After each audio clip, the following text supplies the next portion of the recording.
They had this worker who like worked twice as fast as everyone else. I'm like, that's great. Lucky you. They charge you the same amount. I think it was an hourly roll. They charge you the same amount. They get twice as much done. But what's your long-term plan? If you want to scale your business, you got to look at what it really costs you to produce this. And the fact that she's doing twice as much work as a normal person, if you don't have a way to replicate her, if you don't have a way to keep her, then you have to look at the real cost, the realistic long-term cost. Use your brain, but also trust your gut. I have hired people who were not the right people. And usually I did it out of desperation. We've had a variety of people over the years, some better, all good people, but some better for us, some worse for us. But for the most part, when I look back, I had a sense of what the problem was going to be on the interview. But I was usually under the gun, and that's definitely a lesson that I learned, which is if it's not working out, come up with a good plan quick, talk to your HR person. So, what does a business lose out on by not hiring a CFO? The way I like to look at it is if you're not getting what you need and you need that to run your business, then it's something that you need. Now, how do you measure helping client not get into a bad debt deal, right?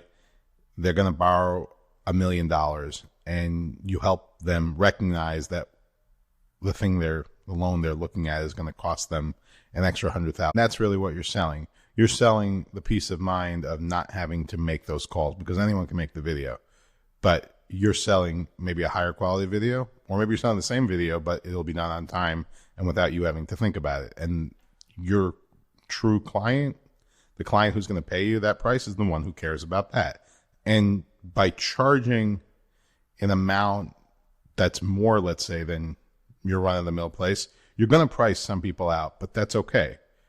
I mean, have numbers, know your numbers. If you don't know your numbers, you can't really do long-term planning. You can't, if you don't have numbers, it's very difficult to understand your business. Now that might work for a one-person business, but as you grow, you get 10, 20 people, like things start getting complicated and you're missing a very important tool. I'm not necessarily opposed to taking risk. I am a conservative person, but you can take risks, but understand the risks that you're taking. So you can borrow money. I'm not opposed to borrowing money.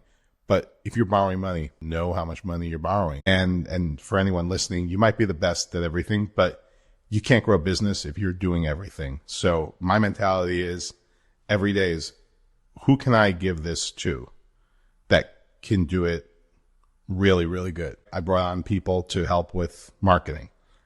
We brought more people on, but I was still kind of managing client relationships. It's really, what is it that you can do best? Where can you add the most value? And really understanding the big